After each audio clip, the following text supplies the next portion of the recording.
ప్రభు అయిన యేసుక్రీస్తు వారి పరిశుద్ధ నామములో మీకు శుభములు తెలియజేస్తూ ప్రభు యొక్క ఆరాధనలోనికి వాక్య పరిచయంలోనికి మిమ్మల్ని ఆహ్వానిస్తున్నాను.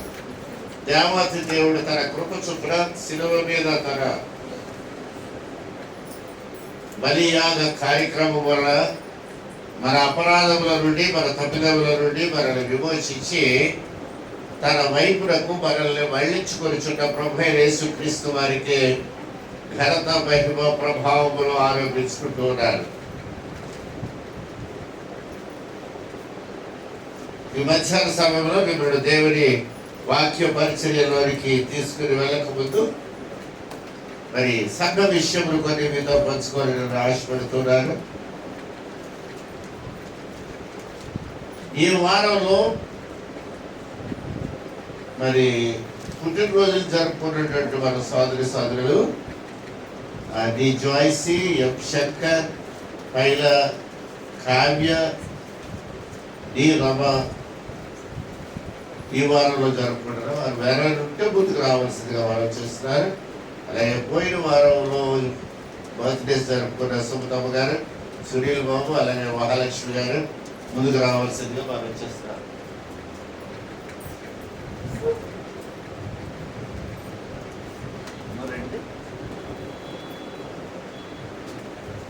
మీరు మరి బహుమతులు ఇవ్వలేదా రండి. గాడ్ బ్లెస్ యు అమ్మ.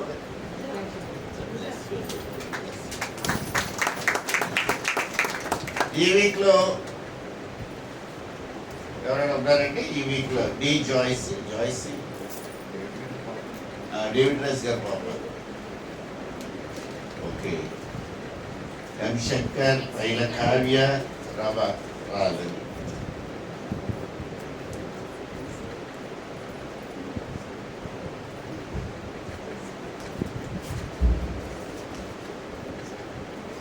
ఈ వారంలో జరుపుకుంటున్న వాళ్ళు ఇంకా ఉన్నారండి. అప్పారావు గారు,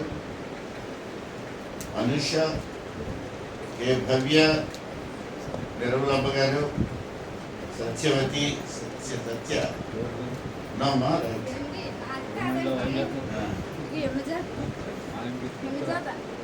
ఇంకో 14వ తారీఖు క్షమించారా? ఇది 14వ తారీఖు రాంబా.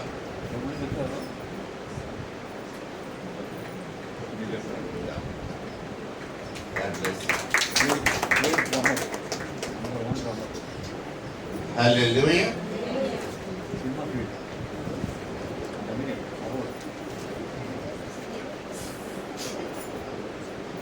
ఉత్తర ప్రత్యుత్తర భాగం మనం చదువుకున్న దాంట్లో నుంచి ఈ దినాన్ని మీరు వచ్చిన మీ మైండ్కి మర్చిపోయి ఉంటారు.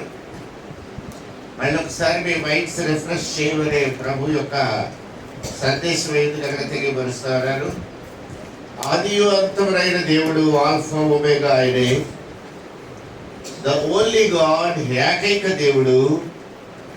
ఆ దేవాతి దేవుని మీద మనం ఆశ్రయమై ఉండవలసిన అవసరత ఉన్నదని మరి ఎంతగానో ఉత్తర ప్రత్యుత్తరాలు భాగంగా ఈవేళ చదవబడ్డ యెషయా గ్రంథంలో నుంచి 43వ అధ్యాయంలో నుంచి అనేక విషయాలు బాబు తీసుకొచ్చాడు. ఈ దినాన్ని ఏరియాలో చెప్పిన వాక్య పరిచర్య లేక ఉత్తర ప్రత్యుత్తరాల భాగాల నుంచి మీతో సంభాషించిన వీడియోలో ఉన్న స్పెషాలిటీ ఏంటంటే ఈవేళ ఆయన చెప్పినటువంటి సోదరుడు చెప్పినటువంటి వాక్య భాగము ఆయన వయస్సును మించి ఉన్నది. మీరు ఎంతవరకు గ్రహించారో తెలియదు కానీ నా జీవితంలో నా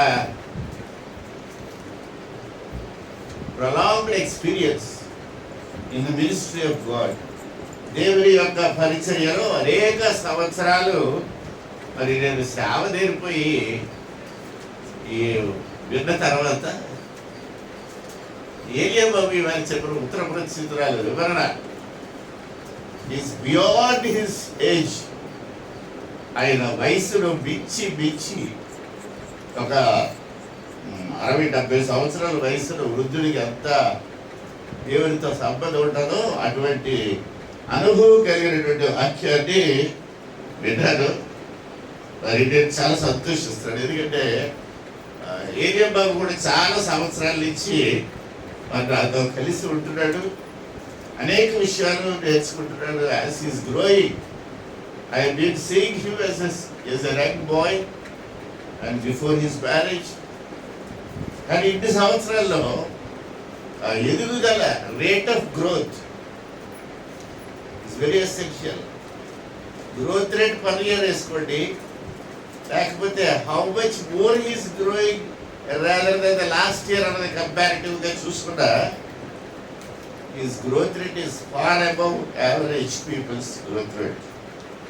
క్రైస్తవ విశ్వాసులలో ఉన్న విశ్వాస పరిమాణము అని చెప్తాడు అపొస్తలుడైన పౌలు కొరింథీయులకు రాసిన సంఘానికి. ఈ విశ్వాస పరిణామము అన్నది ఏమిటో నాకు అర్థమైంది కాదు. కానీ ఒకప్పుడు ఒక అమెరికన్ దొరగారికి నేను తర్జుమా చేస్తున్నప్పుడు ఆయన విశ్వాస పరిమాణం గురించి చెప్పాడు. అప్పుడు బాగా అర్థమైంది నాకు. టుడే ఏలియా బాబు చెప్పినటువంటి వర్తమానము విశ్వాస పరిమాణముల గురించి చాలా ఎక్కువగా, is growth in God is very deep. అది నేను గమనించడం జరిగింది. రెండో విషయం, జయమ్మ సాక్షి చెప్పారు మన తండ్రి గారి గురించి. నిజమంటే చాలాసార్లు డయాగ్నోసిస్ తప్పైనప్పుడు మరి రికవరీ కొంచెం స్లో అవుతుంది. మరి కరెక్ట్ మెడిసిన్ మెయింటైన్ అవుతుంది, తప్పకుండా ప్రతి వాళ్ళు కూడా రికవర్ అవుతారు. అంతేకాకుండా మనం చేసే ప్రార్థన వినకుండా పోవటం లేదు. చాలా మంది అనుకోవచ్చు ఏదో మనసులో ప్రార్థన చేస్తే జరుగుతుంది. ఏంటని జరుగుతుంది కాబట్టి జనాలు దేవుని దగ్గరికి వస్తున్నారు. ఇండియా దేశం పరిగెట్టి ప్రభు దగ్గరికి రావడానికి గల కారణం నేను చేసే ప్రసంగాలు కాదు, మీరు చేసే ప్రార్థనలు కాదు. దేవుడు తప్పకుండా మన అందరి ప్రార్థనలు వింటున్నాడు. Therefore the whole nation is running towards Jesus today. ఇదరాన్ని క్రీస్తు వైపు పరిగెడతా ఉంది దేశం. హల్లెలూయా. కాబట్టి మన ప్రార్థనలు ఖచ్చితంగా రికవరీ చేస్తున్నాయి. దేవుని మందిరానికి ఎవరైతే ఆటంకాలు కలుగు చేశారో వాళ్ళందరినీ దేవుడు ఏరి పారేస్తాడు. చీవల్ని ఏరి పారేసినట్టు ఇలాగా ఒక్కొక్కరిని కొంతమందిని కాల్చేసాడు, కొంతమందిని తీసేసాడు, కొంతమందిని తోసేసాడు. But anyway nobody is against the ministry today. ఇదరాన్ని దేవుని క్రైస్తవ సంఘం వైపు రావడానికి దద్దరలు నడిచారు. కారణం ఏంటంటే దేవుడు ఊరుకోవట్లేదు. ఈ మధ్య ఇంతకాలం ఓపికగా దేవుడు కూడా సారంగా ఊరుకున్నప్పుడు తీసుకుంటాయి. దేవుని బిడ్డలారా జ్ఞాపకం చేసుకోండి, మీరు చేసే ప్రార్థన ఎంత చిన్నదైనా, మీరు చేసే ప్రార్థన ఎంత అర్ధరాత్రైనా దేవుడు తన చెవులు తెరుచుకొని మీ ప్రార్థన వైపు వింటున్నాడు, స్వస్థతలు పరుస్తున్నాడు, కాపాడుతున్నాడు, సంరక్షిస్తున్నాడు. దేవుని నామానికి స్తోత్రం కలుగును గాక. హల్లెలూయా. మంగ గారు కూడా చక్కగా వాక్యం చెప్పారు. మరి ఆవిడకి మాస్టరైడ్ ఆపరేషన్ అవుతుంది, చెవు వెనకాతల పక్క ఆపరేషన్ చేస్తారు. అక్కడ పసుపడుతుందని తీసి కట్ చేస్తారు. చాలా కాంప్లికేటెడ్ సర్జరీ అది, చెవులో చేసే సర్జరీ. మరి అలా చేసిన వాళ్ళు ఎప్పుడు కూడా చెవులు చాలా జాగ్రత్త చూసుకోవాలి, జలుబు చేయకుండా చూసుకోవాలి, చల్లనీళ్ళు తాగకూడదు, కూల్ డ్రింక్స్ తాగకూడదు, ఫ్రిడ్జ్ వాటర్ వాడకూడదు, ఇవన్నీ ఉంటాయి. అలాగే తలస్నానం చేసినప్పుడు కానీ చెవులో కూలి పెట్టుకొని నీళ్లు లోపలికి వెళ్ళదు. కొంచెం నెగ్లెక్ట్ చేసినేమో బహుశా ఆవిడ చాలా ప్రమాదం. కాబట్టి మీ మాస్టరైడ్ చెవుల్లో ప్రాబ్లం ఉన్నవాడు దయచేసి మీ చెవుల్ని చాలా జాగ్రత్త, ఎందుకంటే చెవులు చాలా జాగ్రత్త పెట్టుకోవాలండి. దేవుని వాక్యం ఏం చెప్తుందంటే నువ్వు రక్షింపబడాలంటే నువ్వు దేవుని వాక్యం వినాలంటే నీ చెవులు ఉండాలి ఫస్ట్ థింగ్. కాబట్టి చెవులు చాలా జాగ్రత్త కాపాడుకోవాలి. ముద్దులెట్టుకోవడానికి కాదు చెవులు, రింగులెట్టుకోవడానికి. కొంతమంది మరీ పెద్దమంది రింగులు పెడతారు, అవి అప్పుడప్పుడు మేకలు తగులుకొని ఊడిపోతుంది కదండి. అది ఊడిపోతే ఏం చేస్తాం మనం? చెప్పాడు ఇక్కడ రింగ్ పెట్టుకోవడం, బంగారం ఎక్కుపోతారు, 5 స్థలం దుద్ది చేయించుకున్నాడు, సాగిపోతే ఇలాగా. అప్పుడేమవుతుంది చెప్పండి, ఏం చేస్తారు? గుట్లు వేయించుకోవాలి కదా. గుట్లు వేయించుకోవడం అన్నది మరీ పల్లెటూరు భాషలో చెప్తున్నారు, కొంచెం శుభ్రమైన భాషలో చెప్పండి. సూచనలు వేయించుకోవాలి, అది టెక్నికల్ టెర్మినాలజీ. ఆసుపత్రిలోనే సూచనలు ఏదో అంటారు, ఇంకా సంగతి కొంచెం భాష శుభ్రమైన భాషలో చెప్పండి. ప్లాస్టిక్ సర్జరీ కదండి, ప్లాస్టిక్ సర్జరీ చేయించుకోవాలంట. అక్కడికి ఒక ఎంబీపీ కాలేజీలో డాక్టర్ ఉన్నాడు, అక్కడికి వెళ్ళాలా, చెవులు కత్తిరించుకోవాలా, మళ్ళీ అంటించుకోవాలా, దాన్ని గబ్బు రాసి. ఎనివే చెవులు కాపాడుకోవాలి. 2 విషయాల గురించి. మొదటిది ఏంటంటే ప్రతిదీ వినటం వలన విశ్వాసము కలుగును. రక్షింపబడాలంటే వినాలి కాబట్టి చెవులు శుభ్రం ఉంచుకోవాలి ఒకటి. రెండోది ఎవరికైనా వాస్ట్రాయిడ్లు ఉంటే జాగ్రత్త స్నానం చేసేటప్పుడు చెవులో పెట్టుకోవాలి. మంచులో తిరగకూడదు, కూల్ డ్రింకులు తాగకూడదు, చెరుకు రసం తాగకూడదు, షుగర్ కంట్రోల్ లెవెల్స్ జాగ్రత్తగా చూసుకోవాలి. ఇవన్నీ చూసుకోవాలి, తప్పదు, నేర్చుకోవడమే. ఒకవేళ మీకు రాకపోతే నేర్చుకోండి. గ్లూకోమీటర్ అని ఉంటుంది, అది కొనుక్కోండి, 200 ఎంత ఉంటుంది. దాంతో సూర్యుని పొడుచుకోవడం, దాంట్లో పెట్టుకుంటే ఎంతో చెప్తుంది. దాని రీడింగ్ తీసుకొని జాగ్రత్తగా పుస్తకం రాసుకుంటే మీ షుగర్ లెవెల్స్ హాయిగా ఉంటాయి, మీరు హాయిగా ఉంటారు, నో ప్రాబ్లం పెట్టాలి. నాకు షుగర్ వచ్చి 30 సంవత్సరాలు అయింది. షుగర్ అన్ని ఏమి చేయదు, నేను షుగర్ ఏమీ చేయదు, శుభ్రం తాగుతాను, జిలాబీలు తింటాను, లడ్డూలు తింటాను, అన్నీ తింటాను, ఏమవుతుంది. నా దగ్గర మిషన్ ఉంది, మళ్ళీ సుట్టాన్ని వేస్తుంది, చూస్తేనే ఎంత ఉందో. ఎక్కువ ఉంటే ఒక టాబ్లెట్ ఎక్కువ వేస్తాను, తక్కువ ఉంటే ఇంకో 2 లడ్డూలు తింటాను. రైట్, హల్లెలూయా. కాబట్టి పక్క గారు గుర్తుపెట్టుకోమ్మా, నువ్వు మాత్రం ఎట్టి పరిస్థితిలో మనసులో తిరగకూడదు. తలసరి చేసినప్పుడు చెవులు జాగ్రత్త పెట్టుకోవాలి. ఏ చెవి అయితే ఆపరేషన్ అయితే ఆ చెవి మరీ జాగ్రత్త పెట్టుకోవాలి. రైట్, రాసకరణము గారు చక్కని వాక్యం సాక్షి చెప్పారు. ఆ లాయర్ గారు చేపలు పడతాడంటే చిన్న ఫ్యామిలీ, ఎక్కడి నుంచో ఇచ్చారు చీరాల కడప, అక్కడి నుంచి. ఆవిడ భాష మీకు చాలా మందికి బాధపడి ఉండదు. చక్కగా సాక్షి చెప్పారు. మీరు చాలా జాగ్రత్తగా అర్థం చేసుకోవడానికి ప్రయత్నం చేస్తున్నారు. కడప భాష. కరెంట్ పోయింది, చీకటి అయిపోయింది, వర్షం పడుతుంది, వాళ్ళ ఇంటి దగ్గర లైట్లు ఉండవు, ఏముండవు, చిన్న సందులాగా ఉంటుంది, చిన్న హౌస్. నేను చూశాను. ఆ జారిపోయాడు లాయర్ గారు అసలే మందు కొట్టేసి ఉంటాడు. కత్తి పెట్టద్దు అక్కడ, ఇవిడ శాపం చేసి మనం పక్క పెట్టిందో నిలబెట్టిందో తెలియదు. సరే జారిపోయాడు, పడిపోయి కత్తి పెట్టి పడ్డాడు అనుకుని ఉంటాం. తీరా చూస్తే బాగానే ఉంటాడు. మళ్ళీ పట్టుకాడికి లేచాడు, చేపలు పడ్డానికి వెళ్ళిపోతాను అన్నాడు. కదే ఎంత మంచి ఆయన ఉంది ఆయన. మిగతా వాళ్ళు ఆయనలు ఎవరైనా రాత్రి 2 గంటలకు లేపు చేపలకి వెళ్ళమంటే వెళ్తారండి కదా, గిబ్బుందని పడగా అంటాం. అలా ఆయన మాత్రం చేపలకి వెళ్ళిపోతుంది. ఈవిడ వద్దు అన్నదండి, వద్దు వెళ్ళొద్దు, పావులు ఉంటాయండి కదా. దేవుని బిడ్డలారా, ఆవిడ చిన్న ప్రార్థన చేసుకో, దేవుని ప్రభు ఆయన కాపాడు, దెబ్బతాగకుండా చెయ్యి కదండి. దేవుడు అంత చిన్న ప్రార్థన కాపాడి, ఆవిడని కాపాడి, భర్తను కాపాడి సురక్షితంగా చేపలు పట్టుకొని తిరిగి ఇంటికి రావడానికి దేవుడు కృప దయచేశాడు.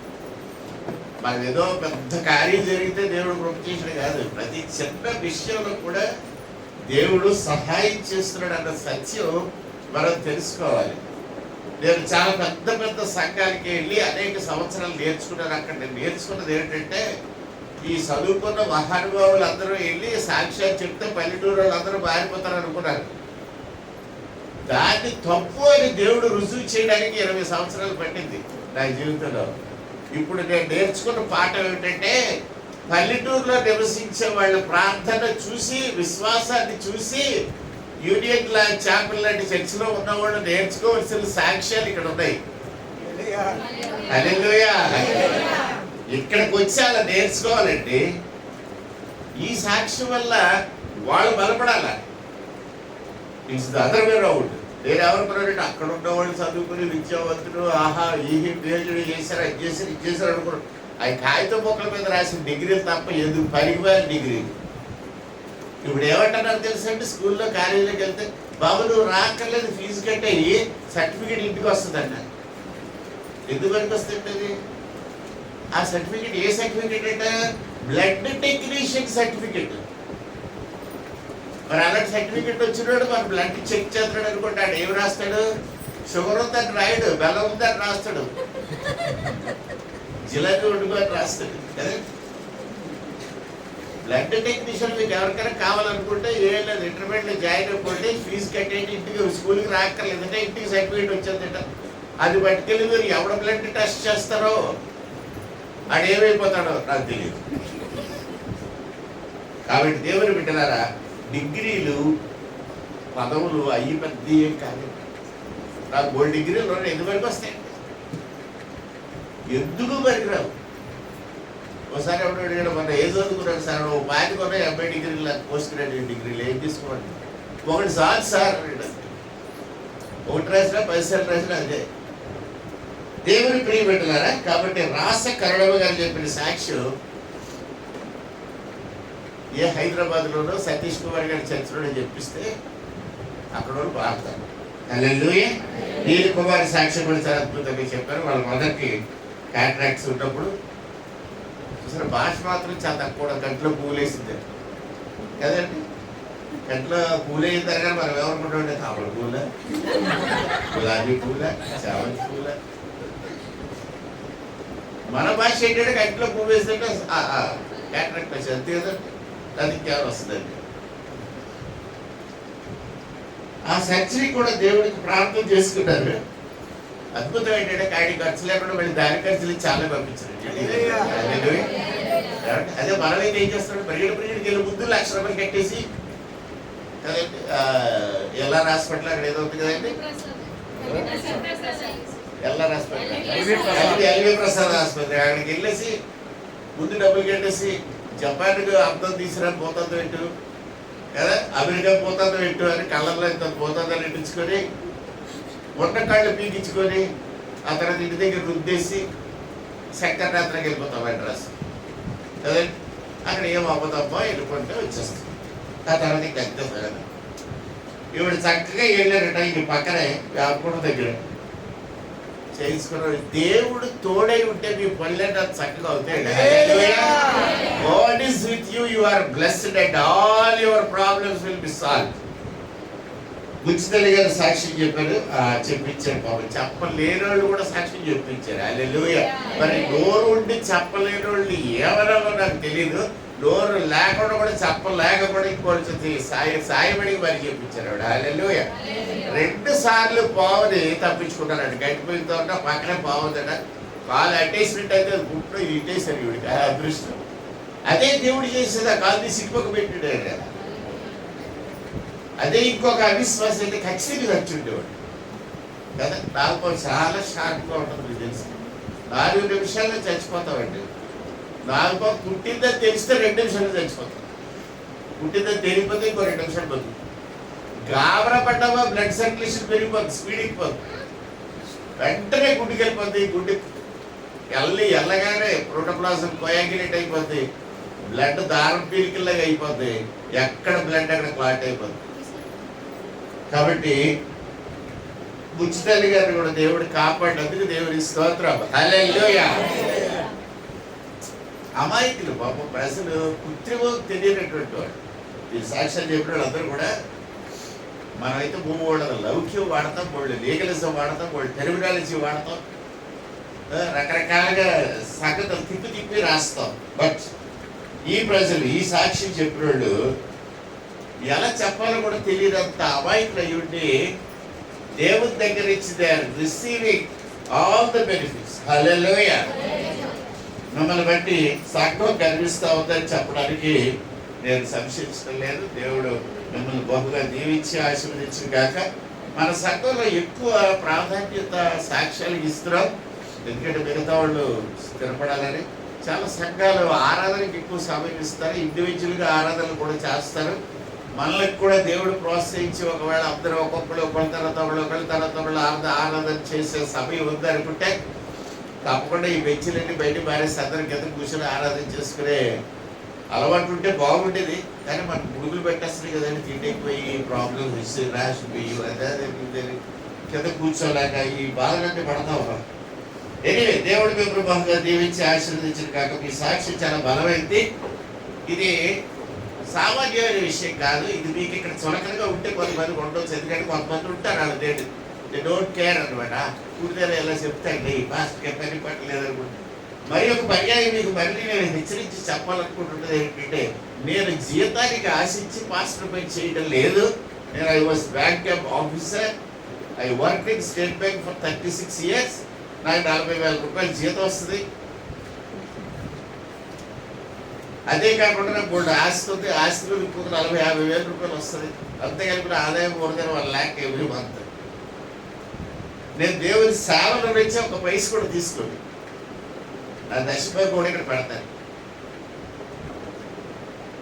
అనేక మంది మాస్టర్స్ నేను చదివించాను, సంఘాలు పెట్టాను, కొన్ని వందల మంది చెప్పుకుంటారు. ఇప్పుడు ఎన్ని సంఘాలు ఉన్నాయో, ఎంతమంది చదివించారు సార్ మీరు, ఎంతమందికి ఒకసారి అందరూ సంఘాలు నడిపిస్తున్నారండి. నేను వాళ్ళు చూసి ఆశ్చర్యపోతాను. ఎక్కడికైనా వెళ్ళి ఎక్కడో ఏదో మీటింగ్లో కూర్చుంటే స్టేజ్ మీద పిలుస్తారు, అయ్యగారు రాయ్ అయ్యగారు వచ్చారు, ఎక్కడ ఉంటారంటే 90 years. ఇద్దరు బాబు ఇక్కడ కూర్చోడు కింద తీసుకెళ్ళి స్టేజ్ మీద కూర్చోబెట్టి 3 గంటలు 4 గంటలు నన్ను బలేసేస్తాను. దేవుని బిడ్డలారా, ఈ కార్యం చేసిన నా గొప్ప కాదు, రాజా దేవుడు చేయించాడు. నా చిన్నతనంలో నుంచి దేవుడు అలా చేశాడు. ఎంతోమంది పాస్టర్లు ట్రైనింగ్ అవ్వలేక పారిపోయి వచ్చిస్తే వాళ్ళని కూర్చోబెట్టి కౌన్సిలింగ్ చేసి, దారి ఖర్చులు ఇచ్చి, నెలంతా ఉండడానికి డబ్బులు ఇచ్చి, తినడానికి లేదు సరైన ఆవకాయ పచ్చడి కొనిచ్చి, అనేక మంది తిరిగి ట్రైనింగ్ ఇచ్చి పంపించారు. వాళ్ళు పెద్ద పెద్ద సంఘ నాయకులు అయిపోయి ఒక్కొక్క సంఘాన్ని చూస్తుంటే బాబులంతా కట్టాడు. ఒక ఆయన సంఘం 2-3 ఎకరాల స్థలంలో కట్టాడు. హల్లెలూయా. దేవుని ప్రియబిడ్డలారా, ఇదంతా ప్రభు తన సేవలో నన్ను వాడుకున్నాడు. హల్లెలూయా. కాబట్టి గుర్తుపెట్టుకోండి, మీరు నా కోసం కార్యక్రమం వద్దు, మీరు ఇచ్చే కార్యక్రమాలు అంటే దేవుడి కొరకు ఇవ్వండి. అందుకే నేను భోజనం కూడా పిలుస్తాను, దొరికినాయి, నాకు అవసరం లేదు. ఐ డోంట్ నీడ్ ఈ దేవుడికి ఇచ్చే మీ కార్యక్రమం తినవలసిన అవసరం నాకు లేదు. చాలా స్పష్టంగా చెప్తున్నారు, అర్థమైందండి. కాబట్టి దేవుడు అప్పుడు ఈ స్థలం చూపించాడు, కొనబలని కొన్నాను. అప్పుడు ఎవరు లేరు, 3-4 ఉన్నప్పుడు మేము ఆరాధన మొదలుపెట్టాము. ఇక్కడ కాదు, అరుగుల మీద పాకలో ఓ పక్క గేదెలుండి, ఓ పక్క మేము ఉండేవాళ్ళు, ఓ పక్క పందులుండి, ఎటు పక్క తడక ఉండేది. ఆ తడక వేసి పాస్గా రొమ్ములుతో ఉండేవాడు అవతల పక్క. చండాలంగా ఉండే పరిస్థితి. నేను అనుకున్న పెరగాళ్ళు ఇంతమంది క్రైస్తవులు ఉంటారు, ఎప్పుడూ ఆలోచిస్తాను. 10 మంది వస్తారు చాలే, 15 మంది వస్తే చాలు అనుకున్నాను. 15 మందికే 1000 మందిరం కట్టారు. ఈ మందిరం 15 మందికి పట్టడానికి చాలు అని కట్టిన మందిరం. ఈవేళ 100 మంది వస్తున్నారు, కూర్చుంటున్నారు, ఎంతో బాగా. హల్లెలూయా. దేవుని బిడ్డలారా, ఈవేళ నేను చాలా ఫెలోషిప్స్గా మీకు ఉన్నమాట మనసులో వాడిని చెప్తున్నాడు, వినండి. అందుచేత ఎవడో పాస్టర్ ఇంటికి సంచి తగిలించుకొని వచ్చి 5 రూపాయలు అడుక్కున్నాడు, తావించి కట్టాడని చెప్పి నన్ను ఆ కేటగిరీలో కట్టకండి. నేను ఆంధ్ర యూనివర్సిటీలో 5 సార్లు MA డిగ్రీ చదువుకున్నాను, లా చదువుకున్నాను, ML చదువుకున్నాను. ఈవేళ అమరావతి హైకోర్టులో ఆర్గ్యూ చేయడానికి నేను కోర్టు వేసుకుని వెళ్తే నన్ను సెంటర్ టేబుల్ కూర్చోబెడతాను, బయట కూర్చోబెట్టరాను. కొంతమంది సవకుమారులు ఉన్నారు మన చర్చలోనే. వీడేదో సవకుమారు పాస్టర్ సత్యదేవికి వస్తున్నాడు, వంకాయలు బీరకాయలు ఇస్తే సత్యదేవికి వెళ్ళిపోతున్నాడు అనుకుంటారేమో. కాదు. You understand? Please understand that. Okay. నేను ఇజ్రాయెల్ దేశం వెళ్ళాను, పాలస్తీనా దేశం వెళ్ళాను, ఐగుప్తు దేశం వెళ్ళాను. ఈ బైబిల్లో చెప్పబడినటువంటి 279 ప్రదేశాలు నా కళ్ళతో చూసి వచ్చాను. ఫోటోలు తీసుకున్నాను, ఆ ఫోటోలు అన్నీ ఉన్నాయి, మీరు చూడొచ్చు. యేసయ్య ఎక్కడ శిలువ వేయబడ్డాడో, ఎక్కడ సమాధి చేయబడ్డాడో, ఎక్కడ పుట్టాడో, ఎక్కడ పునరుద్ధరణ లేచాడో, ఎక్కడ గలిలయ సముద్రంలో చేపల వల వేసారో, అవన్నీ కూడా నేను కళ్ళారా చూసి ఆ గలిలయ సముద్రంలో దిగి అందులో నీళ్లు తాగి వచ్చాను మీ దగ్గర. కాబట్టి దేవుని బిడ్డలు, don't estimate me as a cheap pastor. Pastor గారు అంటే సవకమానుడు కాదు. Pastor is a very expensive person, అది గుర్తుపెట్టుకోండి. మరి కులం తక్కువ అంటే కులం తక్కువ కూడా కాదు.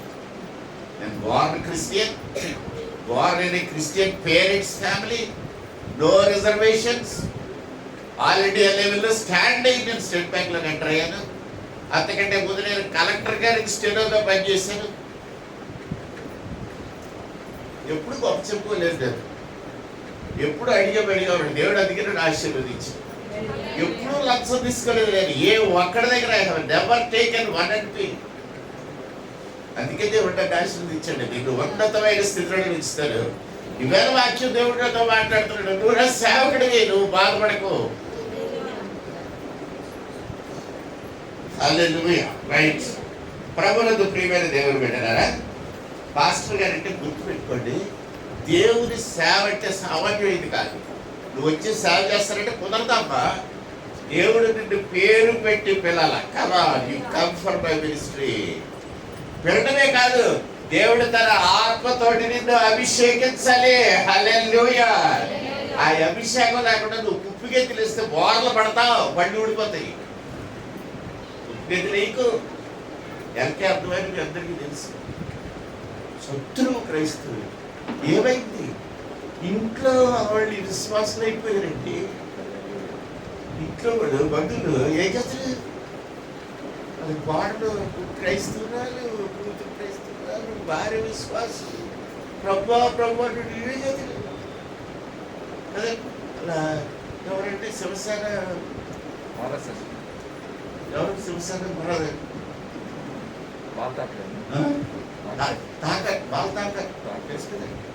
బాంబేలో రౌడీ ఇలాగ బట్టర్ల కత్తులెట్టి తక్కువ తీసుకుంది. క్రైస్తవులు అంటే భయంకరమైన హేట్రెడ్. ఎవడో ప్రార్థన చేస్తే అడిగండి